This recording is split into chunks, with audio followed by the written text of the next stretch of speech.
Quick question. What's your English level? Most people would say a number, right? Like B1 or intermediate or whatever they scored on a test. Exactly. And here's the problem with that. Give me 60 seconds and I'll show you something about your English that test scores often miss. Think about something that happened to you this week. Anything. A meal, a commute, a conversation. Now, describe it out loud. In English. Right now. Don't plan it. Just go.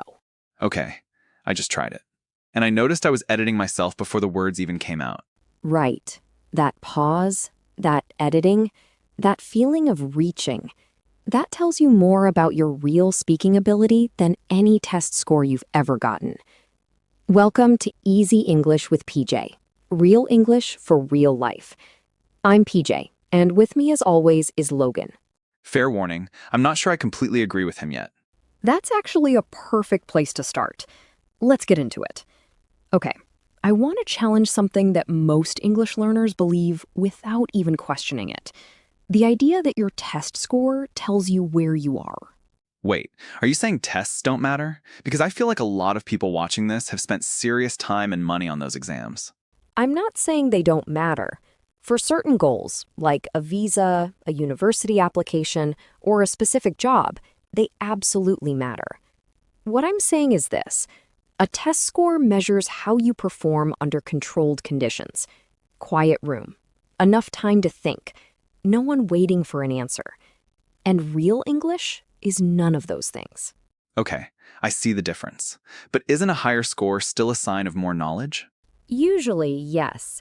But knowledge and access to that knowledge under pressure are two different things. Think about Carlos. He studied English for 3 years. Solid grammar, good vocabulary. He moved to Toronto for work, and his first week, a coworker asked him something simple after a meeting. Hey, you want to grab lunch? Carlos understood every word, but no answer came out. He smiled, said maybe later, and walked to his desk alone. That's painful. He knew the answer. He just couldn't get to it in time. Exactly. And that's the gap. The gap between what you know and what you can use when it counts. Most tests don't fully capture that. But that 60-second exercise, describing your week out loud, right now, no preparation, often reveals it. And here's the good news. Carlos wasn't missing vocabulary. He already had it. The skill was there. Access was the problem. And access is something you can actually train. So what does it actually tell you?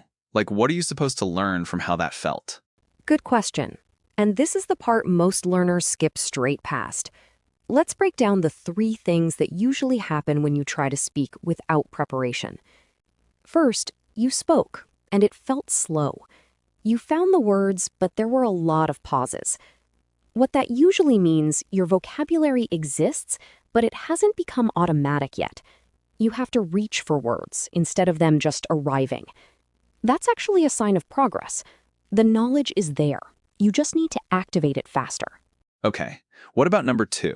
Second, you spoke, but you were translating the whole time. You thought in your language and then converted it into English.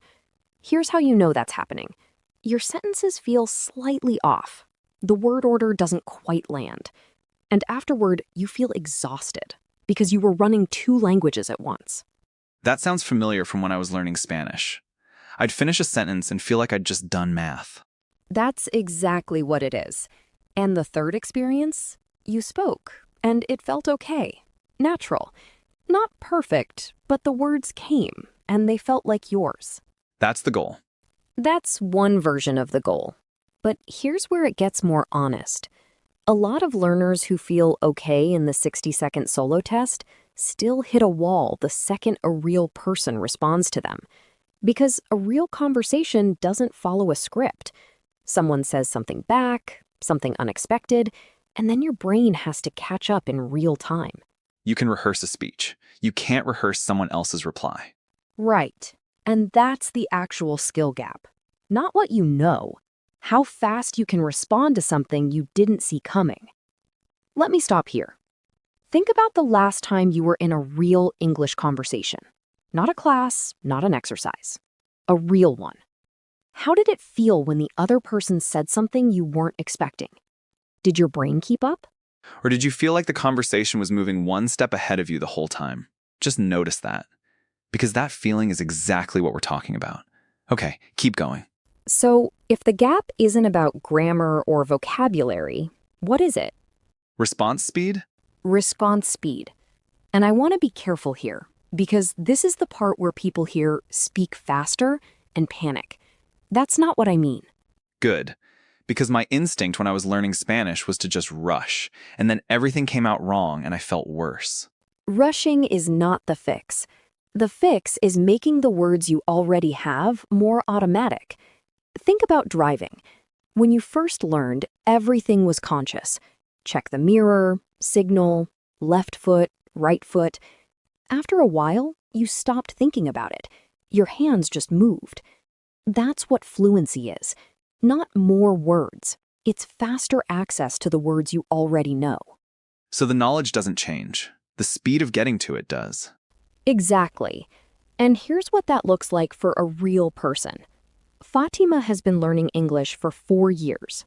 Her reading is strong, she writes clear emails, but in meetings at her job, she usually stays quiet. Not because she has nothing to say. She told me she often has an opinion fully formed in her head. But by the time she'd shaped it in English and felt ready to say it, 2 other people had already spoken. The moment was gone. So the idea was there. The English was almost there. The speed wasn't. Right. And what Fatima needed wasn't another grammar lesson. She needed to train her speaking reflex, the same way you'd train any physical reflex. Deliberately, repeatedly, in conditions that actually feel like real conversation. Okay, so how do you actually do that? Because I feel like that's where people get stuck. They know they need to practice speaking, but go practice speaking is really vague. 2 habits. That's it. Both of them are low cost, and both of them work specifically on accessing English quickly, not just general fluency. Habit 1. Talk to yourself out loud, every day. I already know what you're going to say. That sounds a little bit unhinged. I know, but here's why it works. When you narrate your day out loud, what you're doing, what just happened, what you're about to do, you are practicing the exact skill that freezes up in real conversations, producing English without preparation. No script, no time to think, just whatever comes. And nobody's judging you. You can restart a sentence. You can try a word 3 different ways. Exactly. Jiwoo started doing this on her morning commute. She'd describe what she saw out the window, what she was thinking about. She said the first week felt strange. By the end of the month, she noticed something specific. The pause before she spoke, in actual conversations, got shorter. Not because she'd studied anything new, because the words she already had became faster to reach. Okay, I actually believe that. What's habit 2? Habit 2. React to things in English first, before you go to your own language in your head. When something annoying happens, react in English. When something's funny, think it in English first. Even just one word. Seriously? Finally. That's wild. So you're connecting your emotional reactions to English, not just your studied knowledge. Right. And that matters because real conversations move fast, and they move emotionally. If your instincts still live in your first language, your English will often feel 1 beat behind. But when you start reacting in English, even quietly, just in your head, you're building a different kind of connection to the language. It starts to feel like yours. I remember when that started happening in Spanish. Like, something would happen and the Spanish word would just arrive. Before I consciously reached for it, that felt completely different from studying. That's the shift. That's what we're building toward. Agree or disagree. If your English is good enough to pass a test, it's good enough to have a real conversation. Think about it honestly. I have a feeling this one is going to get some interesting reactions. I already know my answer. We'll get to that in a second. One more thing first. Here's the part that connects everything. The thing that slows learners down more than grammar, more than vocabulary, more than response speed. Waiting. Waiting for what? Waiting to feel ready. Waiting until the English feels polished enough to let it out. Think about what actually happens in that moment. You have something to say. You more or less know how to say it. But some part of you wants to check it one more time before it leaves your mouth. And while that's happening, the moment passes. I still do this in Spanish. I'll have a sentence ready and I'll hold it until I've mentally proofread it. And by then, the conversation has moved on and it doesn't fit anymore. And what stays in your head doesn't build anything. It doesn't get stronger from being reviewed.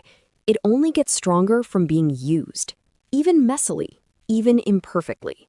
Davi moved to Chicago for a graduate program. He told me he spent the first 2 months in every seminar listening, taking notes, having thoughts, and saying almost nothing out loud. Not because he didn't understand, because he wanted his contribution to be good before he said it. At week 9, his advisor pulled him aside and said, "Davy, I've never heard you speak in seminar. Are you following along?" And Davy said yes. And the advisor said, "I believe you, but I need you to let us hear it." He had to be told that out loud, that it was safe to let it be imperfect. And the week after that, he said something in seminar. It wasn't perfect. He lost a word in the middle and described around it. But it was his idea, in his voice, in English. And nobody thought less of him for the imperfect parts. They thought about the idea. Because the idea was good. Because the idea was good, and it was always good. It just needed to get out of his head. We started today with a question. What's your real English level? Not what the test says. What actually happens when you have to speak, without a script, without time, with a real person waiting? And the answer isn't a fixed number. It moves. It depends on how tired you are, how comfortable you feel, whether you've been using the language or just studying it. Right, and that's actually good news, because it means your level isn't something you have to wait to reach. It's something you're building every time you open your mouth, before you're ready, every time you react in English first. Every time you keep talking instead of stopping to check yourself. Here's your challenge for this week. 3 times, just 3, before you go to sleep, set a timer for 60 seconds and describe your day out loud in English. Don't plan it. Don't correct it. Just keep talking until the timer ends. Notice how the third time feels different from the first. And then tell us in the comments, which was harder, finding the words or letting the imperfect ones out? I know which one is harder for me. Same. If this helped you think about your English differently, hit subscribe and turn on notifications. New episodes every week, all built for real life. And share this with one person who's been studying for a long time and still feels stuck when it matters most. And remember, your real level isn't what you know. It's what you can reach when it counts. So go put it somewhere it counts. See you in the next one.